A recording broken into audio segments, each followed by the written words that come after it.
Hello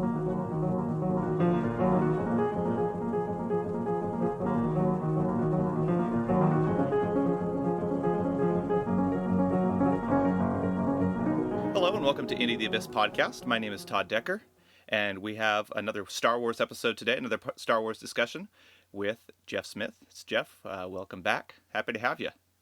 Hi, Todd. Good to be here again. Yeah. Likewise. So, what do we got today? What's your apparel? I do not have a Star Wars shirt on today. Oh, let's cancel. We can't proceed. I totally forgot. I literally have, a dozen Star Wars shirts, and I just chose not to wear it. You actually wear other clothing? Yeah, I do. I don't know. That kind of shakes up my whole image, mental image that I have, my perception of you. But we'll see if it'll work out anyway. Yeah, we'll make do. So what do we got today? So we're going to talk a little bit about the Force and philosophy of Star Wars. Sounds awesome. And particularly the philosophy of the Jedi. So this came up in some of our conversations, just, the way the Jedi choose to live, particularly devoid of attachments and that kind of thing. It might end up being a relevant conversation with the Kenobi series coming out soon. Mm-hmm. In the next few months. They're going to start filming, and it'll probably come out sometime next year. Okay, yeah, I was just wondering how much longer we have to wait. So we still have that. That seems like a long time for me in relation to my anticipation and excitement for it. That's like a lifetime. So, I'm sure it'll be great. So, is it early 2022 then that we're expecting that? Yeah, probably I would expect sometime in the spring of 2022 that awesome. It will be released. Very cool. Very cool. And I heard that Ewan McGregor is also slated to appear in, what's it called? The other series with the guy from Rogue One. Oh, is that right? I haven't heard that. Really. Yeah, had you not heard that? I've seen that going around. What's that guy's name? I want to say Caspian, Prince Caspian, but that's not right. Cassian Andor is the there name. We go. Yeah. Cassian. And the series will be called Andor. Okay. So Excellent. that is a very possible thing to happen. They live in the same time period, so right. Well, you never know. And the Andor series was filming in the UK in England. Okay. And that's obviously, Ewan McGregor is from Scotland, I believe. And so it wouldn't be too difficult for him to get there and film. They're filming, they filmed Andor in the fall into early 2021, I believe. Whereas Obi-Wan is filming, the Kenobi series is filming in April, I think is when it starts.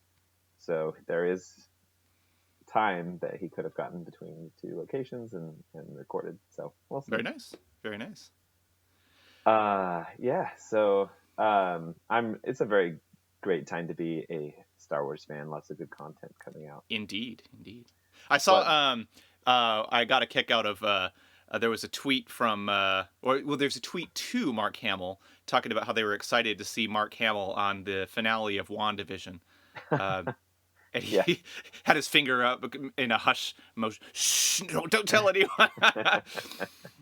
Spoiler alert, he's not in it, but I had my hopes up. That would have been a nice crossover. That would have been pretty cool. I can't imagine that being anything other than really cool if they hadn't chosen to do it, but it wouldn't have made any sense. Well, no, it wouldn't have made any sense at all. The commercial with him and Patrick Stewart was a fulfilling enough crossover for me. Yeah, that was pretty cool. Yeah. I'm glad they'll do fun things like that sometimes. Yes. Good to still have them around. Mm-hmm. Yes, indeed. So, yeah. It's sad to think that, someday that won't be possible anymore. Well, we'll have to rely on their CGI souls. Yes, it's true. It's getting better. Yes. I actually, that's interesting you bring that up. I was listening to a podcast this week that was an interview with the animation director for some of the Star Wars films and TV series, and he talked about how people complain about Luke Skywalker's de-aging and Leia and Tarkin and Rogue One. You know, how you have the same characters that you're familiar with, Mm-hmm. but you know, it doesn't quite match what you'd expect, what you would hope or expect. And he made some pretty good, interesting points about that. How, for example, with Luke, he said he's seen some people go back and improve it. Like, so they'll take what he did and like what his team actually literally animated, de-aging Mm-hmm. of Mark Hamill, or, you know, whatever they did. He didn't actually reveal the complete details of, he said Mark Hamill was on the set, but he didn't necessarily say that there was any filming of Mark Hamill. Okay. There is an actor who was apparently his double, but they never said if there were some shots that had Mark Hamill and some that was the double. I would just assume it was all the double, but you never know.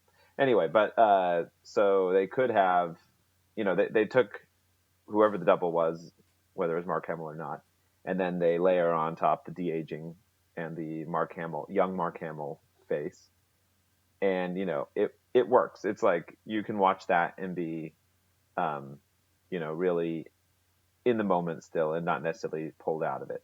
But, Mm-hmm. you know, for some people it wasn't good enough and some people complained about it. And he said, you know, that's fine. Everyone's work is going to be criticized at some point, especially people who, you know, actually know the business and could have done it themselves. Maybe they have the right to be critical. And so he was pretty Mm-hmm. gracious about that. But one thing he pointed out is if you go look at like the deep fake redos of those scenes, they often are better, but he made the point, yeah, but they took what we did and they just layered on top of that. So they Right. get credit for the extra 5% that makes it look just that much better, but the other 95% they had to do, you know, and maybe Yeah, fair they enough. ran out of time and couldn't make it perfect.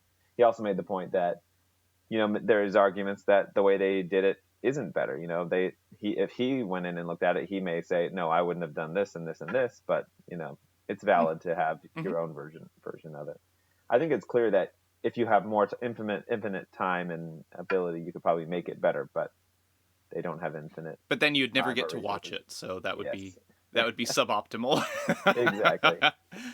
So George Lucas famously said that like you don't release a film; it is taken from you. Basically, I don't remember the exact words that Yeah, he used, but it's like if you had more time, you would make it better, but you yeah, don't. You just yeah, there's a deadline where it's released, and at that point, it's just whatever state it's in at that time. It has to be the finished product. yeah, yeah. Um, and there's Which always makes deadlines sense. with that. I mean, filmmaking is a business, and there's a lot of people involved who need to be satisfied. Um, Yeah. and so, yeah, it's that totally Mhm. makes sense. Anyway, I thought that was an interesting insight Yeah, yeah. into the animation. Mm-hmm.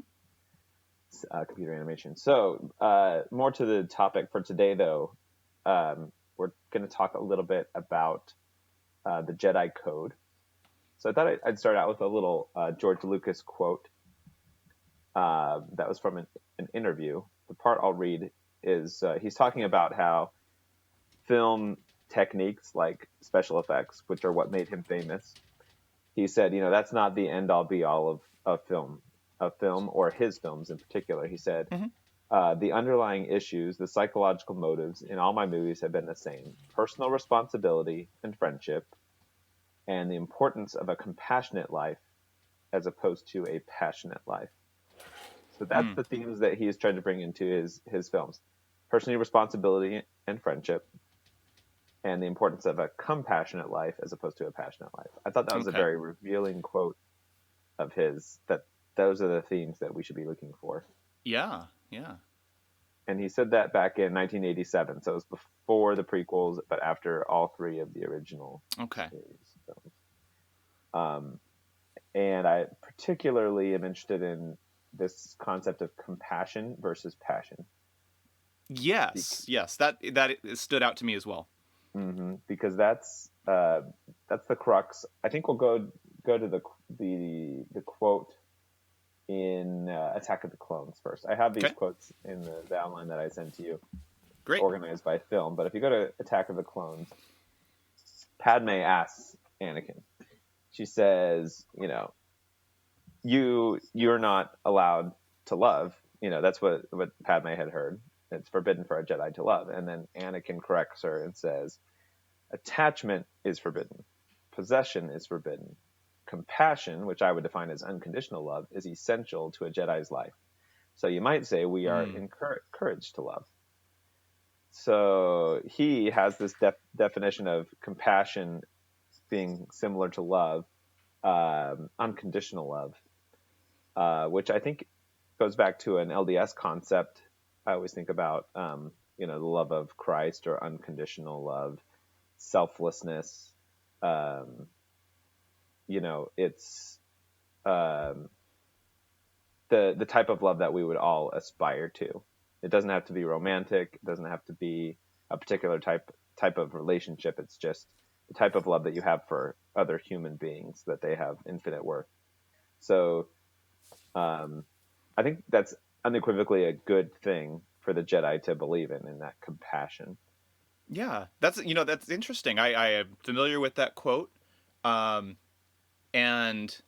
I'm seeing it in a new light now, because I had kind of thought of it as Anakin sort of bending the code to his own interests, but that seems to work. Like, it seems to match what George Lucas was talking about. And then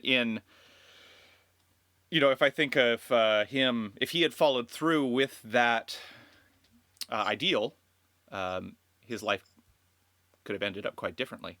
Yeah. And I think you're right that he is bending that quote or that concept for his own purposes. He wants to be with Padme. Right. And I think that the way that Lucas films Attack of the Clones, it's clear that Anakin is going beyond what he knows is right. He shouldn't be getting so attached to Padme, and the fact that he keeps it all a secret reveals that. Right. But I mentioned this may come into play in the Obi-Wan Kenobi series, and the reason that is if you watch the Clone Wars animated series, Obi-Wan also has a love interest. That's her name is Satine. She's like a magistrate or some kind of ruler of Mandalore, and so he apparently has some kind of romantic connection with her, similar to what Anakin and Padme have. And it's also not clear how forbidden, how far across the line is he crossing there? Because if it's true, if you take it at face value, what Anakin says, that you're forbidden to be attached and possess someone, but you can have compassion. Is there a window there for romance and for even, a spousal relationship, or are they supposed to be basically celibate monks? It's not really clear. But here's two examples of really strong, powerful, good Jedi that we know that both had romantic interests. Right. That reminds me, I really do need to go and watch more of the Clone Wars. I had COVID a while ago, and so I had a lot of time to myself, and took up some of that time watching Clone Wars, and really, really liked it. But I haven't watched the episodes with Satine, is it? Yeah, Satine. So I was watching a lot of Darth Maul. Yeah. But I have to watch Those are good Satine ones, to get familiar with I have heard of her, and I know there's some the story. There's a story there, but I don't know much about it, so I'll have to educate myself on that one. There are rumors that she'll come around to the Obi-Wan Kenobi series, so it would probably be good to have a refresher in the next year or so on that. Sounds good. I have my homework set out for me then. So, I mean, I'm probably biased from a Western point of view, but I think it's unrealistic to expect complete, monasticism and a solitary life without love or any companionship. So I really focus in on this line of attachment and possession. And that sounds kind of like covetousness from a biblical perspective. Right. It's where the person exists not for their own benefit, but for your gratification, or where, it's a self-centered relationship. You're focused on what you can get out of it rather than what you can put into it. And that's maybe where compassion differs from passion. Passion is selfish, whereas compassion is outward. but it's very similar. There can be very similar manifestations of both passion and compassion in the way that your interactions with other people end up being, at least superficially. You know, it was interesting to me when you were talking about the passion versus compassion. So the quote was what, from the late 80s? Yes. So it'd be interesting to know what part of the storyline and what characters Lucas had in mind. So Anakin definitely seemed, I see the applications to that. In terms of the original trilogy, the main one that comes to mind is Luke. In his kind of his quest for adventure earlier on in the series, wanting to get out there and do stuff, looking up at the sky and the horizon, thinking about the future and all that, as Yoda talks about. And but then he develops as a character and seems to move more in the direction of compassion. But I wonder if that's what if Lucas had that in mind, or if he was thinking ahead also to other storylines. I think that's both true, because Luke's relationship was with his friends. You know, he didn't really have a romantic relationship in the original trilogy. I mean, it was very brief flirtation between him and Leia, but really it was more about caring about his friends more than having the patience to wait out the end game, you know. And you know, I definitely sympathize with Luke in that situation where Yoda and Obi-Wan are telling him, you know, you're going too fast, wait up. And he's like, hey, my friends are in danger. And they're basically telling Luke, you got to just let them die or suffer or be tortured or whatever. It's definitely a sympathetic position for Luke, that he's not being selfish.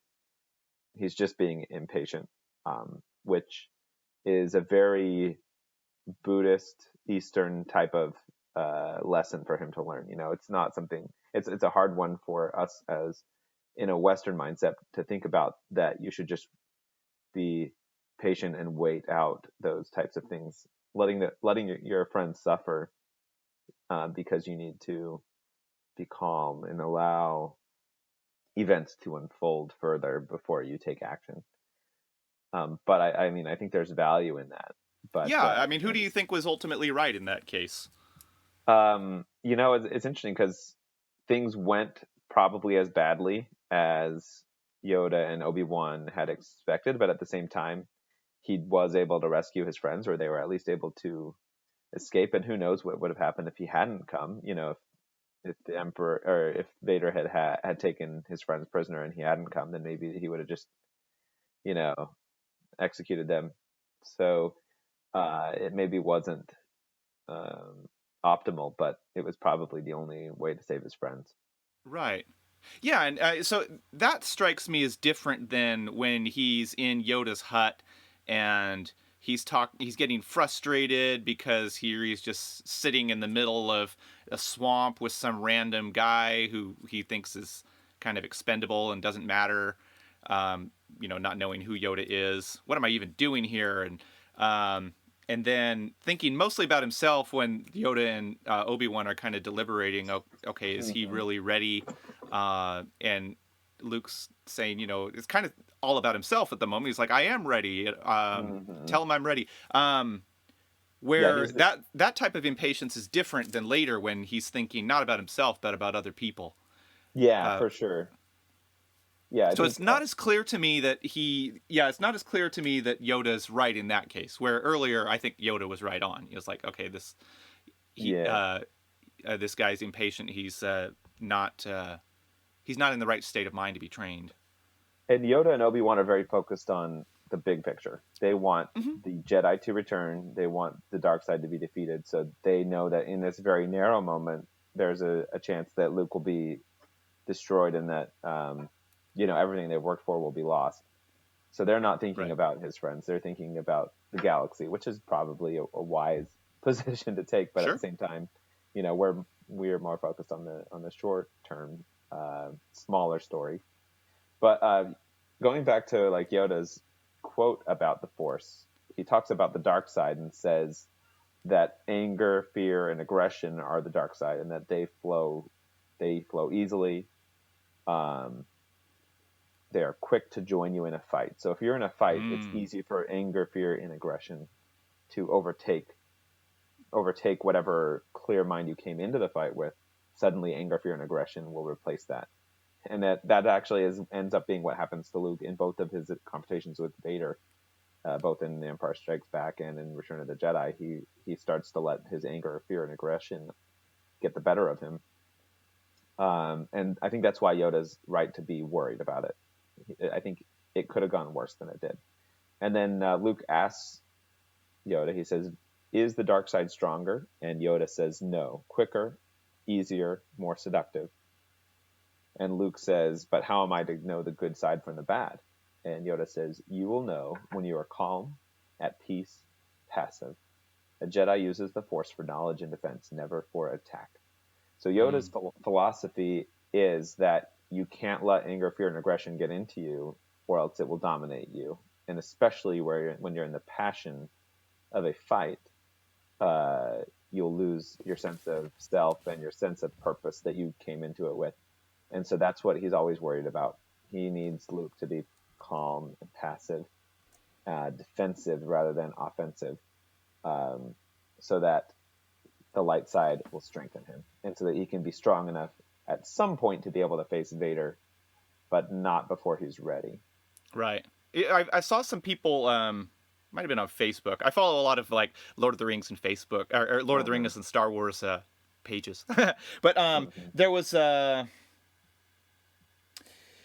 they were talking about Luke's fight with Vader in Empire Strikes Back, and was Luke the first one to draw his saber in that? I think they were saying that, but I wasn't sure based on memory. Based on memory, I wouldn't. I thought Vader had his already on, but that Luke seemed to be more, I guess, aggressive in that battle. And definitely more so than in Return of the Jedi, in which case he really wasn't, for most of the fight anyway, wasn't trying to harm Vader. He was trying to, convince him and persuade him, which I thought was an interesting difference. I mean, it's true that in what sense was Luke outmatched by Vader? On one hand, certainly he seems not to have been as technically skilled with the saber as Vader. So there's that. But also he seems to have been outmatched in that, I guess, his temperament. Vader, of course, could totally channel his anger, and that was the way he used his power, where Luke couldn't use his power in that way, or if he did, it wouldn't work in his favor. He was trying to use the light side of the Force. He wasn't settled yet, and that was another way that he could have been outmatched in that confrontation. That's true. Which, again, another good reason for Yoda and Obi-Wan to be worried. Right. Yeah, they knew that. It's interesting to think too of the confrontation of Obi-Wan and Anakin, where Obi-Wan, I mean, certainly he had a lot of emotions going, but they didn't seem to be emotions of hate when he was fighting Anakin. I guess emotions of sadness, certainly. But definitely not hate. He wasn't wanting to kill Anakin or even to harm him. It seemed to be very full of regret. Whereas Anakin definitely was channeling anger. And he wanted to kill him completely. There's a story that this reminds me of. So there's a Buddhist thinker named Hakuin, Japanese, and one of the stories goes that a samurai came to him and I think was wanting to learn from him, and Hakuin kind of gave him a dismissive comment at first, and so the soldier drew his sword, and Hakuin said, "Here, open the gates of hell," and then the soldier was taken aback and put down his sword, and then Hakuin said, "And here, open the gates of heaven," and then the soldier, or the samurai soldier, had an epiphany and entered into Hakuin's tutelage, seeing the difference of aggression versus peace, and it seems like a very George Lucas kind of idea as well. Mm-hmm. I mean, Jedi are soldiers certainly, but the aggressiveness, the hatred, the anger is not the way of the Jedi that they're supposed to follow. Also reminds me of there's this idea that if you're scared, it's kind of harder to think, which I've certainly experienced. But sometimes I have also felt like almost an enhancement by anger. So I've thought of I was thinking of a time once when I was in a work meeting, and I was getting kind of frustrated, but also a little bit angry. And this one guy made an argument, and I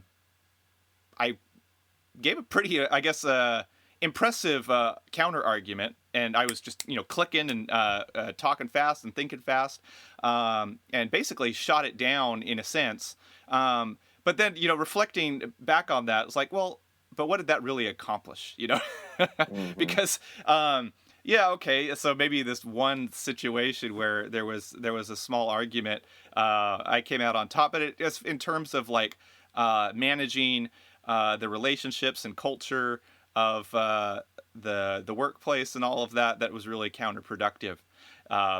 So I can see the idea of like anger being quick, as a source of energy and power, but only to certain ends. Yeah. That reminds me of this concept of the staircase mind.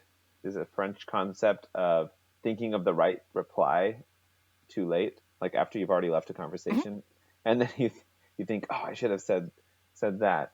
It's George Costanza. Yeah, there's a whole Seinfeld episode about that. Well, the jerk store called, and they're running out of you. Well, if you had thought of that in the moment, maybe you would regret it, though. So yes. Also an idea discussed in You've Got Mail. Oh yeah, yes, that's right. I remember that now. Yeah. So I was thinking. So we talked a little bit about Luke and his predicament. I think the one where Anakin finds himself in Revenge of the Sith is a little bit more, at least to me, it's a little more interesting, where he is in love with somebody.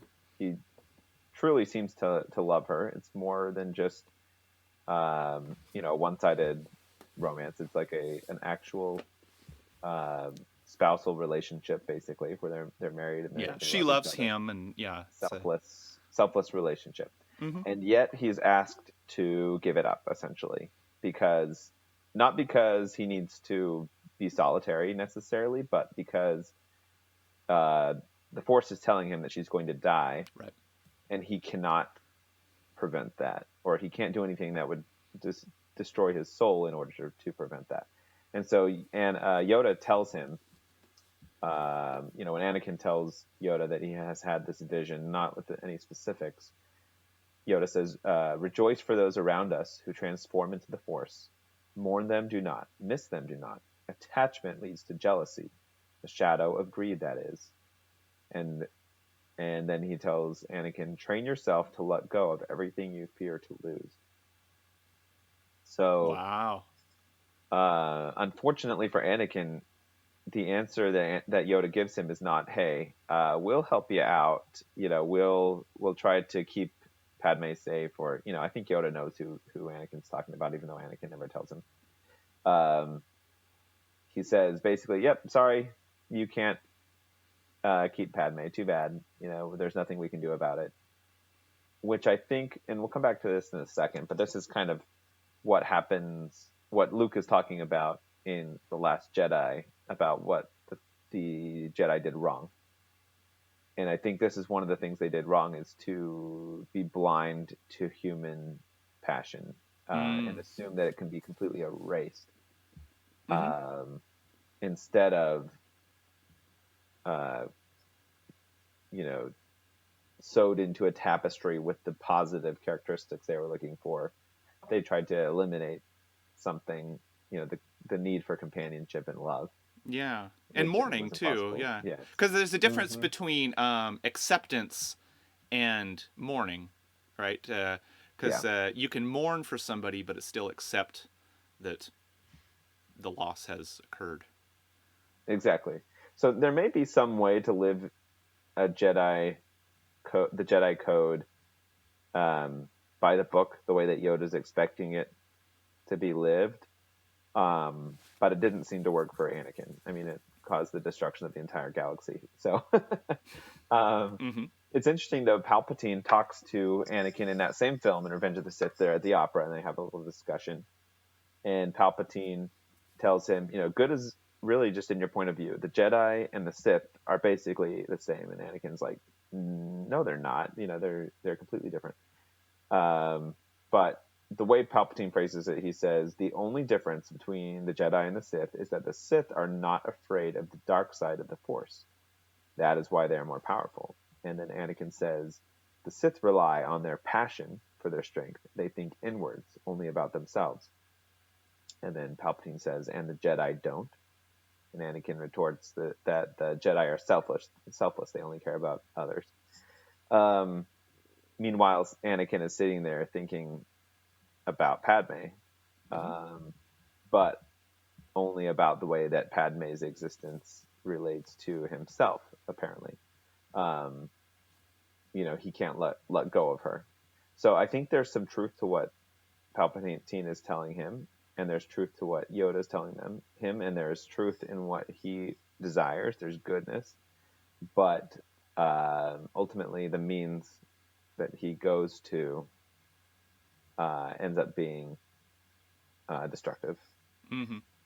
So I think that's the lesson that I take out of it, is that the means don't justify the ends, and that there can be good ends that are outside of the structure of, in this case, the Jedi Code, having a companion, a romantic relationship, rather than reject it. If he's going to have this romantic relationship, he needs to do it in the right way. But his leaders are telling him, no, there's no right way to do this. You just have to let it go.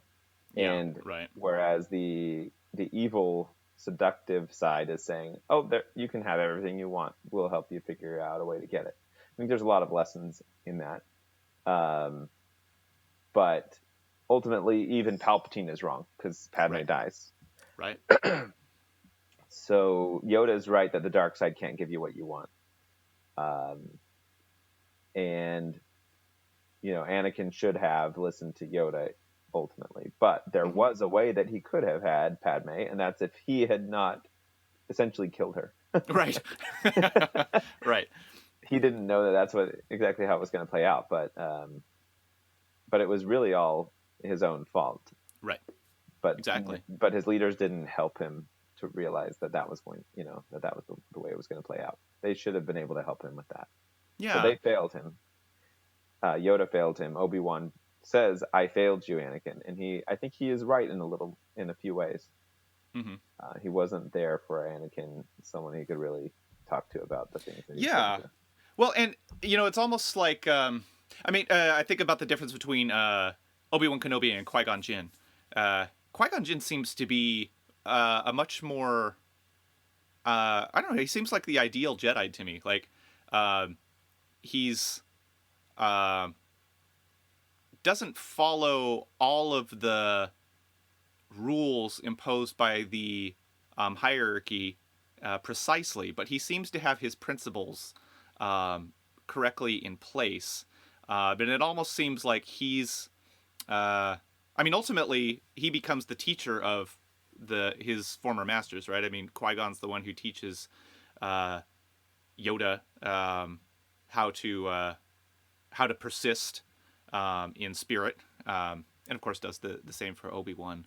Yeah. It would have been interesting if Qui-Gon had been Anakin's teacher Yeah, Dave instead. Filoni gave a good speech about this in the Making of the Mandalorian series that's on Disney Plus. You can watch, and he talks about how the Duel of the Fates in the Phantom Menace is about how that moment of Qui-Gon dying is the catalyst for everything else that happens afterwards Mm. in Star Wars, because Anakin needed a father, but because of that moment, the moment that Darth Maul slays Qui-Gon is the moment that Anakin loses his father and gains instead a brother who Mm-hmm. he loves and who loves him, and they have a good relationship, but is not able to give him what he actually needs, which is a father. Right. And Right. one who's wise and understands these nuances about the Force and the ways of the Jedi in a way that sometimes upsets the cart a little bit, but he was probably the father figure that Anakin needed that he ended up not getting. Mm-hmm. Yeah, I mean So, the error of the Sith is pretty clear. They don't see any limits, right? mhm, They are try to transgress all limitations to get what they want. mhm, Um, and as far as the Jedi Council and Yoda, if they're in error, it might be that um, they try and limit themselves a little bit too much. Like, okay, you can mhm, allow yourself to grieve. yeah, That's not a horrible thing. Um, no, you can't preserve somebody's physical life forever. Um, that's just not a possibility, and you shouldn't try. But you should be able to grieve, and that's yeah. probably where Yoda went a little too far. And that kind of leads me to the last little bit I wanted to talk about, which is in Mm-hmm. The Last Jedi, where Luke looks back on this anecdote, this little story, this tale of Anakin, the fall of Anakin, and he tells Rey, he said, "Now that they're extinct, the Jedi are romanticized, deified. But if you strip away the myth and look at their deeds, the legacy of the Jedi is failure, hypocrisy, hubris." And Rey says, "That's not true." But Luke continues, "At the height of their powers, they allowed Darth Sidious to rise, create the Empire, and wipe them out. It was a Jedi Master who was responsible for the training and creation of Darth Vader."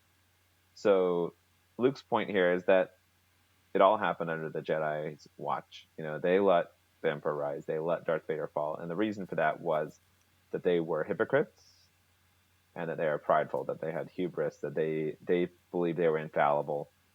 So they were guilty of some of the same crimes that the dark side was. A couple of those things might be, they ended up becoming aggressors Right. by joining the war. That's probably one of the points of hypocrisy that he's talking about. Also, maybe this idea that they would say you can't have attachments, but then maybe maybe not just Obi-Wan, but maybe there were others that were having romantic attachments, but telling Anakin that he couldn't. That's Mm-hmm. a possibility of what Luke could be referring to. Right.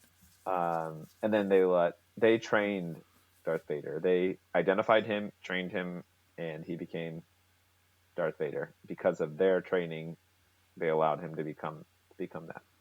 But Rey makes a good point back to him, saying that you know it was a Jedi who trained Darth Vader, but it was a Jedi who saved him, meaning Luke.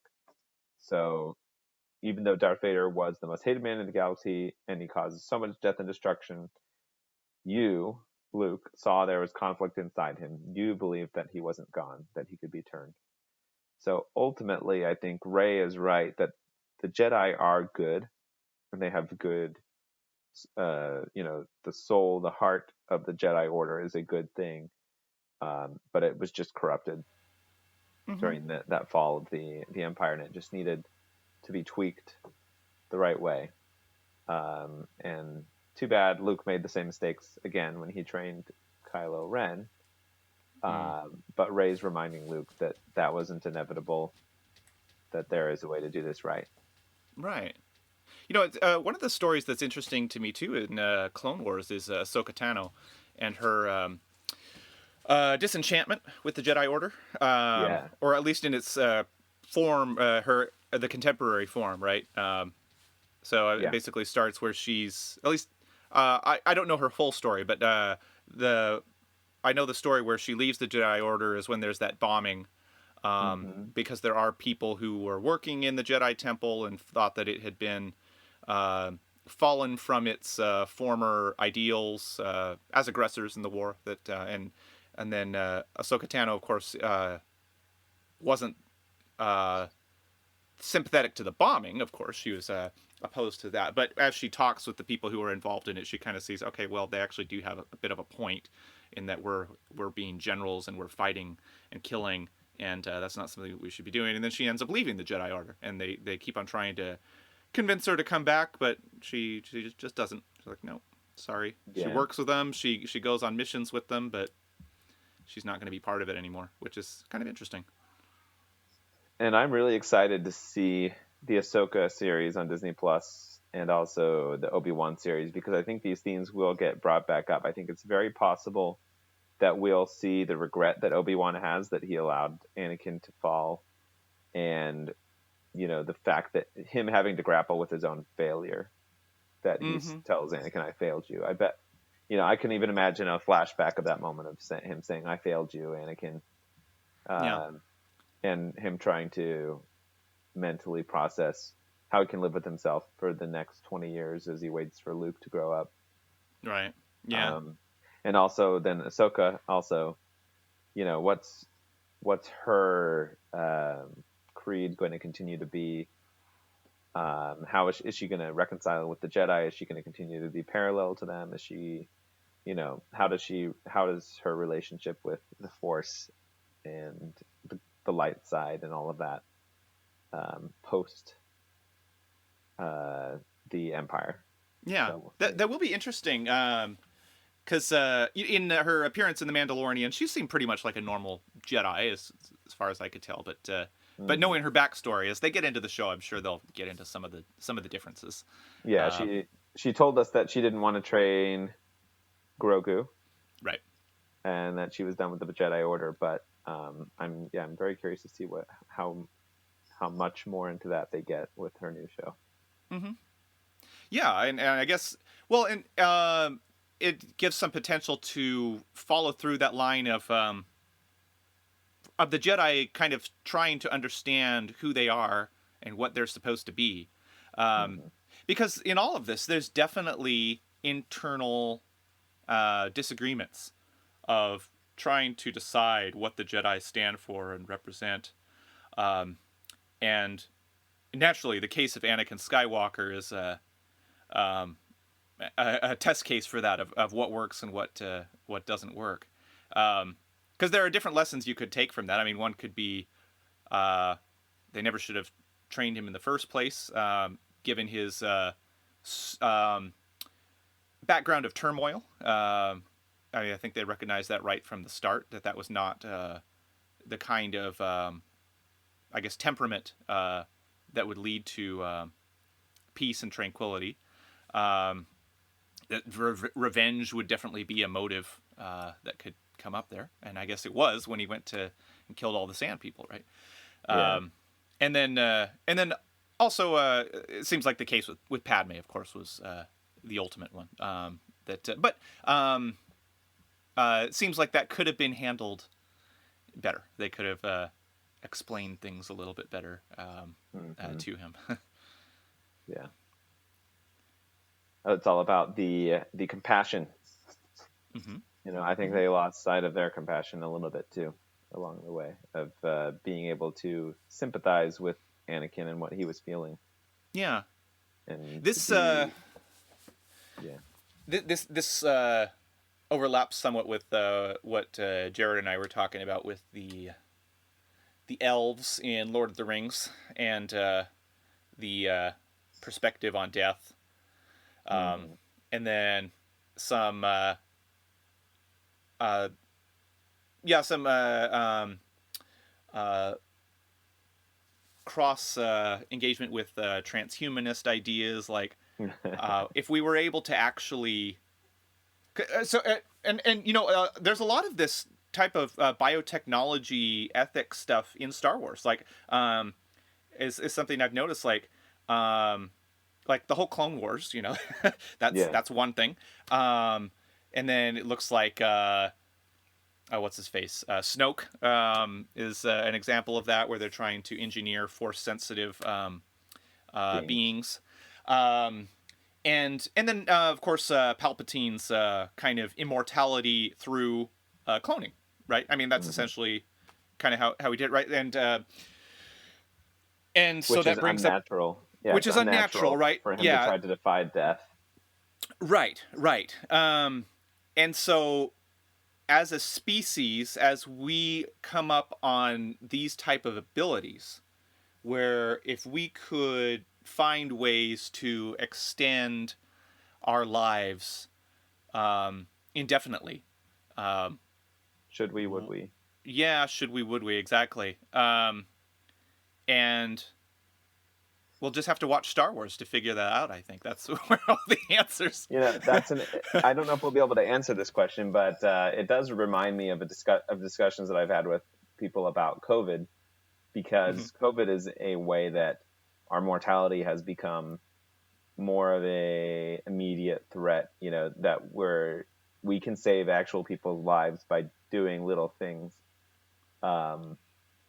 But at the same time, I think I see kind of an attitude difference between people who are more religious and believe in an afterlife, where they have an acceptance of death, and I think that's a healthy thing. I think it's a good thing for people to understand that, you know, this life is not the end, and to be able to be at peace with death. Because otherwise, if every death caused us devastation emotionally and mentally, I think we couldn't live. Even if you're an atheist, I think you have to acknowledge that it's evolutionarily advantageous to have a belief in an afterlife.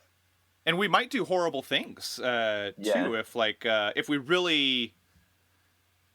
Well, I don't want to claim too much here, right? But if not to say, like, if you don't believe in an afterlife that you're going to do horrible things, but that if we allowed ourselves unfiltered to sense the full weight of considering complete annihilation of the person, which I don't think we do, you know, and we probably shouldn't. Whether we're religious or not religious, or believe in an afterlife or not, that might lead us to do some pretty extreme things. And I think they'd make the argument, you know, those who are atheists would make the argument that people who do believe in an afterlife therefore make some poor choices, as well as not valuing the life enough, because they'll just say, oh, exactly, we'll be alive anyway, so it doesn't matter, we can just let these people die. You know, I think I think that's a problem too. Yeah. I think both sides are right, and both sides take it to conclusion too wrong, however, too far, by not giving people, you know, I think we all have humanity, which, you know, where does that come from? I don't know. But I think that we all have compassion for each other and don't want bad outcomes. We don't want other people to die prematurely. We don't. And these are just human traits. Arguably, you could say that that's, you know, a trait that's God-given or innate, whatever you want to call it, that we don't like to see the suffering of others. And so thankfully we have that, most people who are not psychotic, at least. And so we will take precautions, and we will avoid negligence and aggression against others. And I think we've gotten even better at that as time has gone on, as civilization has progressed, and we no longer think of war as being a favorable option to choose from. You know, it's like a last resort rather than a common occurrence these days. We have the ability to lengthen life, but I do think at this point we do have to be careful not to go too far, where we're like the Sith, trying at any length to lengthen our lives, even by a few days or whatever it may be. We do at some point have to, I think, accept that we will die. We're mortal. It would not be healthy to, you know, you're going to die. Unfortunately, for anyone listening to me talking right now, you're going to die. So you have to come to some peace with that and live your life while you can. Yeah. And, it's interesting, too, like, as a single self-conscious entity, there seems to be a kind of narrative arc to life that eventually sort of concludes. And a lot of in literature, I think there's a kind of a theme of like the old king who won't let go, and who's the kingdom's falling into disorder and evil because the old king won't turn over to the next generation the leadership, but is trying to freeze and crystallize and preserve everything as he has it, when he doesn't realize, okay, it's time to move on. Like, I mean, you think of the practicalities of, distribution of resources and power and influence. If everybody lived forever, that's going to mean, well, not everyone's going to be able to do it. Only some people are going to be able to do it because the planet's of a limited size, and who decides who's going to be able to have eternal life and who's going to be expendable. It leads to some unpleasant things. Yeah. And also, I think there's debate over, like, would you want, like, after a while, how long does it take to realize, like, living forever is not really all that fantastic? Like, so in The Good Place, that's one of the issues that they deal with, is this immortality. I think in... I think we often imagine, even religiously, that immortality is going to be exactly the same as the way we have it now. But I don't know if that can be the case, because eventually I think it would get old. It has to transform and grow in some way, which I think is kind of like we see in the Star Wars universe. Like, the Jedi have an immortality of a sort, right? But it's not the same. Like, for the Sith, immortality is physical, and it's always going to be in a physical body, and it's going to be doing the same thing. What does Palpatine want? He always wants to just run the galaxy, and that's basically it. Where the Qui-Gon and Yoda and Obi-Wan, they're looking higher at a different type of existence. That's not the same, They're not trying to preserve their physical life and just keep doing the same thing over and over again. And that's kind of what I think. Like, if we were to be immortal, I would think it would have to be something new, not exactly the same as what we have now. Maybe it would be good to wrap up with a Yoda quote then. Yes, please. That what you just said reminded me of this. He says, talking to Luke, "For my ally is the Force, and a powerful ally it is. Life creates it, makes it grow. Its energy surrounds us and binds us. Luminous beings are we, not this crude matter." So, Yoda, laying it down. We are not just crude matter, but we are luminous beings. That's Empire Strikes Back, right? The Empire Strikes Back. I could see Yoda grabbing Luke's very muscular bare shoulder. Not this crude matter. Yeah. Very good scene. Anyway, awesome. That's all I have for you today. Star Wars. What a rich repository of insight and wisdom. Absolutely. Cool. Well, thank you for bringing all these ideas up and discussing them. I appreciate it. You're welcome. Anytime. All right. I'll talk to you later. Thanks.